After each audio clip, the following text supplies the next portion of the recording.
Right, thanks again for staying with us. We have this morning with us to look at some of the issues that will be raised as we continue our look at Nigeria at 59, taking a look at the economy this morning. We have Mr. Kola Ayeye, who is an economist and CEO of GDL Asset Management Limited. Thank you very much for joining us this morning. Thank you for having me. One major economic issue that I know you have also been following over the past few weeks is this cashless policy. One major headline this morning says it's running into hundreds of trillions in payment deals over the past 6 months. What's your take on that? Well, generally, we need to look at what we want to achieve. I think the thrust towards a cashless society is a desirable one. Cash imposes costs on running the economy. But much more importantly, beyond the cost of cash, printing notes and coins, we don't have coins. We have notes. It's the fact that cash is much more amenable to corruption. And corruption is perhaps the biggest impediment to progress. I'm sure you know that many people will argue with you. Oh, no, clearly. Clearly. Because, for instance, you say cash is costly. Yes. So is e-payment, because, just over the past 6 months, we understand that the income for banks runs into 242 billion naira. Okay, the issue... So do you think we would have spent that much to make the cash? Possibly. A lot of the notes that we print, we actually print at a loss because of the value of the naira. So, for example, if you print a 100 naira note, and the cost of printing that note is more than 100 naira, you make a loss. Apart from the fact that the note then wears out and you have to replace it. Now, you see, the issue of the 242 billion is a matter of regulation. Banks don't have to make 242 billion from income. That is between them and the CBN. If the CBN thinks that 242 billion is too much, or the society thinks we can reduce it to 10 billion. That can be controlled.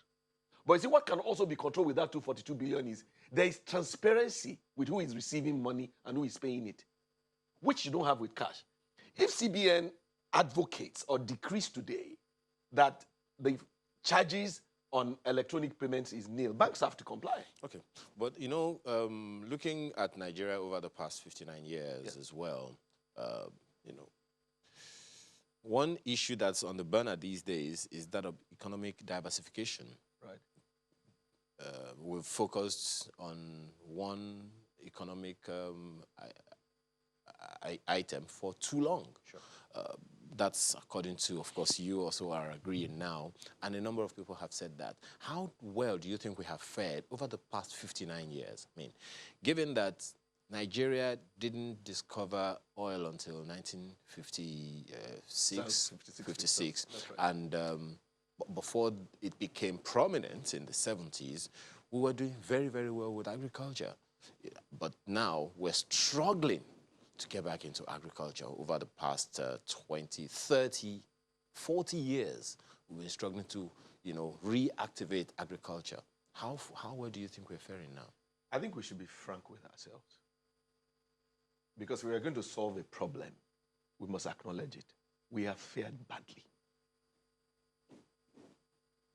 Nigeria is supposed to be not only the leading light of Africa, but it's supposed to be the anchor and the hope for the black race globally. Nigeria is the place that every black man should look at and say we are not inferior to Caucasians, we are not inferior to the mongrels. We haven't done well. And if I will plead with you, please, if you allow me just to step back one bit, there are three fundamental things. And why are these things fundamental? We need to ask ourselves, our poverty and lack of economic development, is it the problem? Or is it the symptom of a problem? Because if we keep attacking it as a problem, and it is as well a symptom, we will need to go down and dig down the roots. There are certain things which I think are fundamentally wrong. First of all, let me go back to the issue of corruption. It is not possible for this country to progress with the level of corruption we have. And this is proven. Transparency International rates countries by level of their transparency and lack of corruption. it is not a coincidence that the most transparent countries are also the richest countries. And the poorest countries, are the most corrupt countries. But there are even, let me go further and say, in the advanced countries, the Scandinavian countries are not the most technologically sophisticated, but they're the most transparent. So even compared to the technologically advanced countries, find that the Scandinavian countries do better. Now let's come to Africa. There are only 2 sub-Saharan African countries that are bucking the trend in terms of performance, like punching above their weight compared to other African countries. Those countries are Botswana and Rwanda. Those 2 countries are also among the 5 sub-Saharan African countries who have transparency ratings above 50. It is not possible to progress with this level of corruption. Now, the problem with corruption is that we are fighting corruption only from the point of view of sanction. We have not made an economic case for corruption. That is the economic case that I would let's take a step back. Yes. Maybe you may want to also factor in the historical antecedents of this whole corruption thing into this. But let's try to look at the economic trajectory of Nigeria. Not too far away. Let's start from independence. Yes. Okay. Many people have posited that during the First Republic, we did fairly well. There was favorable, helpful competition among the different regions, with the North playing its role, the Southwest playing its role, the Southeast playing its role, and all of that. But today, and then of course, over the years, political, economy, and all of that, going on up until now. Do you think there is a trajectory that we have followed, or have we just been undulating back and forth?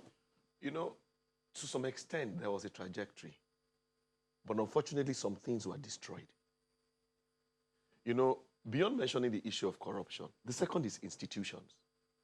You see, when I was growing up, there were civil society organizations that are stronger than even the opposition in parliament today. Which are these? Nigerian Labour Congress, under the likes of Hassan Sumonu. The old Nigerian Association of National Students, NANS. The old ASU. You see, we had civil society that was even more robust than opposition in politicians. Unfortunately, and if it's not against the view of China, somewhere in the military regime, particularly under the Babangida regime, it became a policy of state to undermine those organizations. It became the policy of state to plant surrogates of state in those institutions. Those institutions till today have not recovered. You see, if we had a robust NANS... do you think that was a function of government, or it was something that the players in these institutions you're talking about also parlayed with? No. Let me say to you, government is very strong and government must play a leadership role. I'm saying without equivocation that under that regime, it became a policy and a policy of state to undermine those organizations. And how did this affect the economy? Because some of the things that go on, you see, this is why I'm saying that until we realize that this economic situation is not just a problem, it's a symptom. You know that... A symptom of what? A symptom of the absence of certain broad parameters, certain ground norms, certain foundational issues that will make it possible for us to progress. Let me say one thing.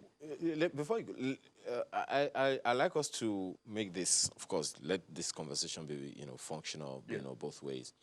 On the one hand, there's a focus on an economic outlook for Nigeria, how far we have gone on the other stand. And these things you're mentioning are actually quite important, but let's put it in the context that it is supposed to be.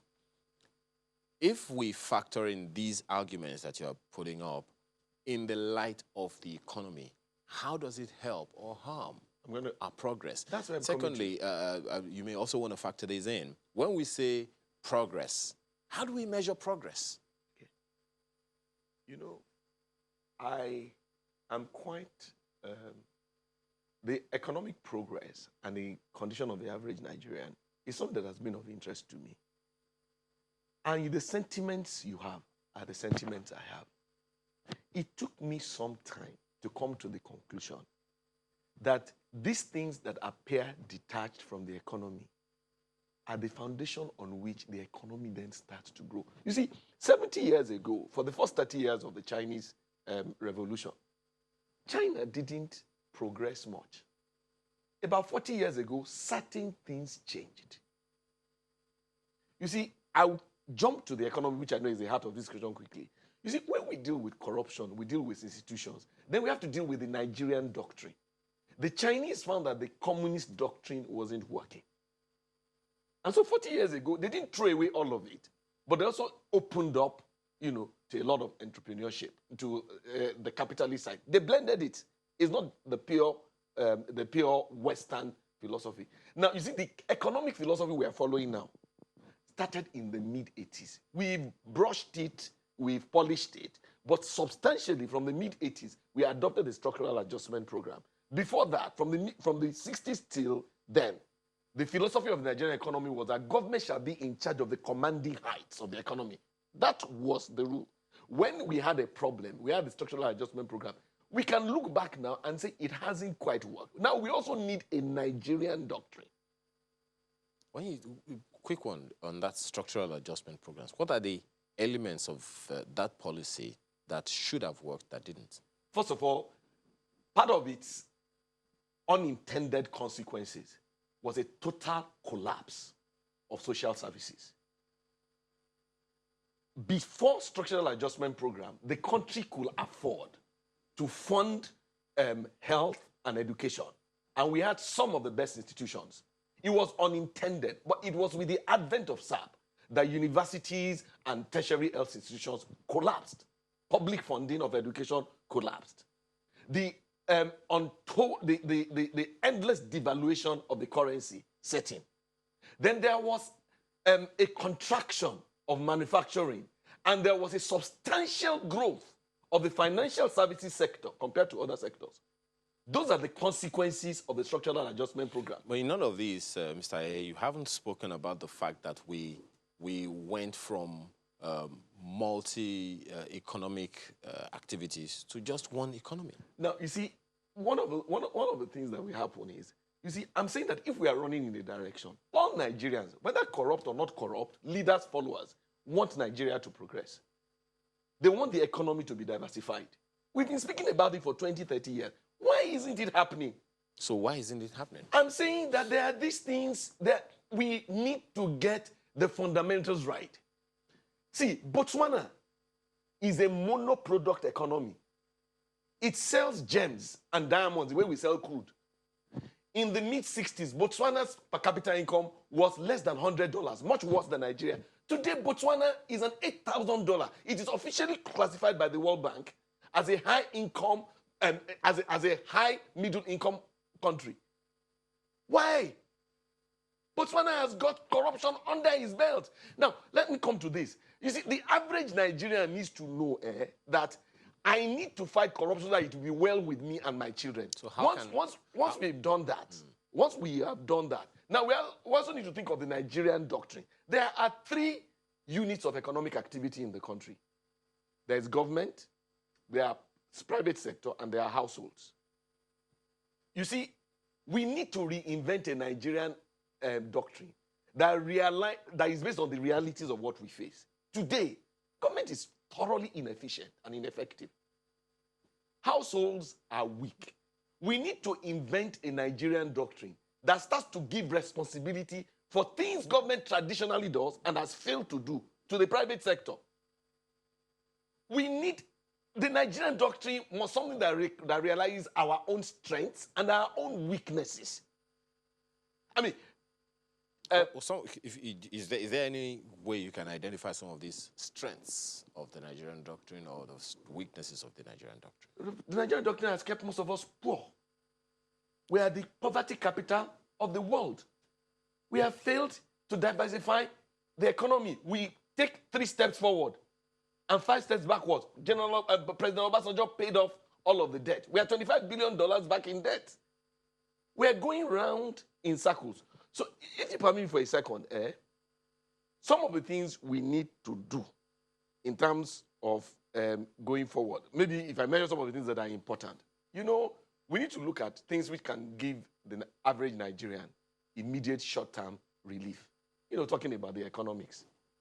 For example, government needs to engage the top 1,000 companies in Nigeria. And not by regulation, but by moral suasion. Get them to pay a decent wage to even the least of their staff. If you ask me to explain, I'll explain. Take a typical bank, the biggest banks. A big bank may have 250 branches. If in each of their branches they have 10 what they call contract staff. So across the 250 branches, they will have 2,500. Let me be very generous and say they don't have just 10, but they have 40 in each branch. And there is no way they can have up to 40. That means each of these people, these banks will have 10,000 contract staff. If they pay each of those people 1 million naira more per annum, it's 10 billion. For God's sake, if you take 10 billion naira away from 120 billion profit, what does it do to you? And we have a situation where it's not only contract, it's not only drivers that are called contract. You have tellers. You have people who are processing entries. So you think that the wage bill of the banks is too low, too small? No, I'm just saying. Or you think they are not paying their staff well enough? No. You see, don't put it that way. You see, I'm saying that in context of looking at these three sectors, I just gave the banks as an example. You can go all across banks, oil industry, manufacturing, the biggest companies. This measure, if by collaboration and consultation, it's not that we're not making a rule. I mean, I've done certain calculations to live in a decent 2-bed apartment house in Lagos, pay fees for 2 children, and take care of a 5-unit household. Each person needs to earn 150,000 per month. Listen, when Chevron comes and pays his drivers 100,000 or 120,000, do you think it's because they think they can't find for the 60,000 we pay our workers? It's because they have an ethical and a moral philosophy that says if we are doing well, there is a certain minimum level below which no one should fall. I'm saying there are 500 or so companies in Nigeria who can afford that and who need to be encouraged to rise above what the market says. Hold on, let me tell you this. This will affect the life of between 3 to 5 million Nigerians. But there are 36 businesses, 36 million micro businesses in Nigeria, beyond these 3 to 4 million people that you're talking about in the organized private sector. Yeah. In the unorganized private sector, the micro, small, and medium enterprises have also been, of course, they have been curated. Yeah. The micro businesses have cumulatively, I think, records by, the World Bank or CBN has about more than 36 million micro businesses in Nigeria. How favorable do you see the Nigerian economy to these small businesses? No, it's not. It's not. Our tax policies are punitive. The regime for the micro businesses, it's extremely burdensome to run a business in this country. Much, much more so the micro business. He has to contend with the charges from the local government, the ones from the state. Somewhere there are multiplicity of taxes. In the last few years, the situation with grants has improved, but grants are few and far between. But you see, get this, sir. We should not overhype the importance of small and medium-scale enterprises. They are very important, and they are very crucial. But you know what? In many countries where small and medium-scale enterprises do well, it is also because they are very successful large enterprises that provide offtake for the products of these enterprises. So it's a complete cycle. We need to make our tax regime much, much, much more friendly. For example, I don't think all of this hype about increasing VAT, I think our tax policies are wrong-headed. We'll come to that, but yes. I would like you to pay a little more attention to the issue of the small and medium enterprises because, yes. I mean, it has been publicly believed that, even the World Bank, of course, which you quoted earlier, has also said that MSMEs are major drivers of economies in the world. Okay, you're right. Let me tell you, in the mid-80s, the World Bank told us to do SAP. You see, when you go to Michigan, and you start to count MSMEs, it is because when they manufacture parts, they are the large auto industries who take it up. You see, don't get me wrong. We need to invest in how to make these 36 million companies thrive. But one of the things that will make them thrive is that there are very large economic entities, including companies, that will take up their goods. Do you get it? That's the point. So, in other words, you're saying that the private sector isn't doing well enough, the organized private sector? How can the organized private sector be doing well enough and the country is like this? There is no segment of this country that is doing well enough. Which segment is doing well enough? Apart from the financial services sector, where we've been able to produce a few banks that are now large continental players, and the largest company in Nigeria, in manufacturing, in cement, is how many Nigerian brands have we created? And I do not say that to put down the economy.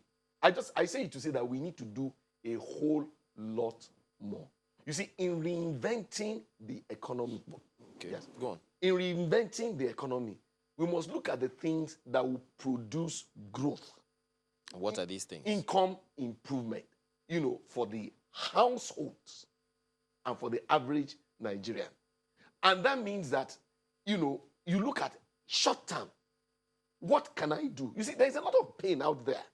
And I don't want you to gloss over what I just said. You see, short term, government needs to look at what are the low-hanging fruits. I'm saying that the private sector there can make 3 to 5 million Nigerians happier by paying them. That's one. Number two, there's no reason why we are having multiple exchange rates. Close the gap. Number three, I like subsidy. Every country must choose what it will subsidize. But painfully, the oil subsidy is no longer affordable. You see, those three things are low-hanging fruits. Now, coming to how will these companies do well, whether they are small, medium, or large. The power sector we must change our approach to the power sector. Companies can't do well if power, if we are producing that there's 3,000 megawatts at the grid. And government must draw the line and accept that the last privatization exercise has failed. It just has. And you need to redo the model. You see, our model in power has been based on paying for projects. Whether, 1,000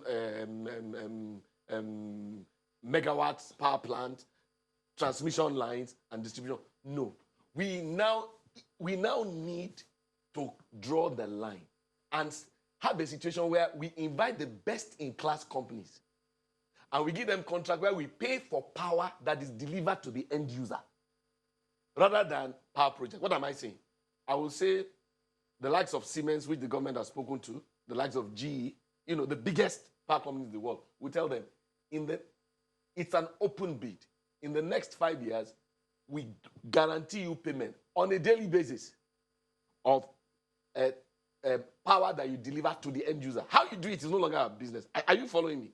You see, right now, the privatization that separates transmission from distribution from generation, we keep saying there are bottlenecks. Right now, let us this kind of quarter thing won't be small money. We tell them that, see, in 5 years, we want the grid to carry at least 10,000 megawatts that is delivered to the end user, and we'll pay you for the power that you deliver. And then in another 5 years, it must increase to 30,000 megawatts. So first of all, you must sort out power. When you sort out power, you free up the productive energy of these enterprises, and it's a lot. We'll take this a little further, now, because from what you have said now, and what you're saying is, look, we get power right, we get the economy right, but it wasn't always like this. We'll be back to explore a little more of this when we return. Please stay with us.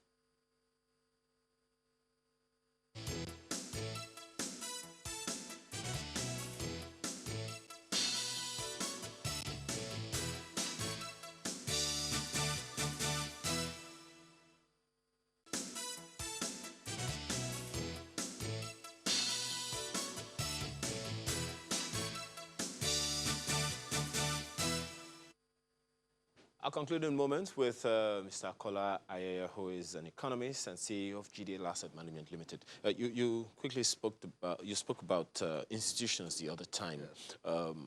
What is wrong with our institutions? What do we need to make them better? Quickly, once government accepts that these institutions need independence, then government itself will do exactly the opposite of what happened in the mid-80s. We'll engage with them and we'll tell them, we need you to be independent. We need your election processes. We won't interfere either visibly or at the background. Which institutions are you talking about? The labor unions, the trade unions, the university organizations.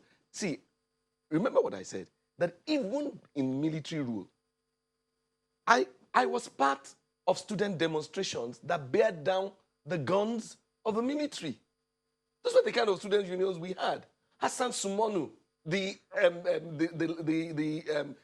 legend of African trade unionism, started with Nigerian Labour Congress. You see, these institutions are important props that will take up a lot of issues that only the press takes up now. What can these institutions do to help the economy get better? So you think that some of the wild spending patterns that we see in government that go unchallenged except by the press, you think in the days of NLC and NANS, you think certain sectors of the economy of government can pay themselves what they are paying now? But they are still active. The NLC is still there. NANS is still there. I'll leave that judgment to you. But I know what those organizations were when I grew up. And I know what I mean when I say that today, if those organizations are restored, there is a strong pillar for growth. Permit me to also say the second thing. We need a judiciary whose doctrine is different from the doctrine that we inherited from the colonialists. How does that help the economy? Because it comes back to corruption. Singapore, Lee Kuan Yew did one thing. He said, when we see that you have assets that are above, seemingly above what your income can justify, we presume you guilty until you prove yourself innocent. You think that can be effected here in Nigeria? If Singapore did it, why can't we do it? We are in Singapore. We were in the doctrine we have now is the doctrine that Singapore had in the mid-60s. They have chosen a different path. And we can see the results. They are ranked as number 7 in transparency, and they're about the same number in quality of life. It's our choice. All right, then. Mr. Akola Ayeye, economist and CEO of GDL Asset Management Limited, has been our guest on this conversation. Thank you so much for your time. Truly appreciate it. Thank you.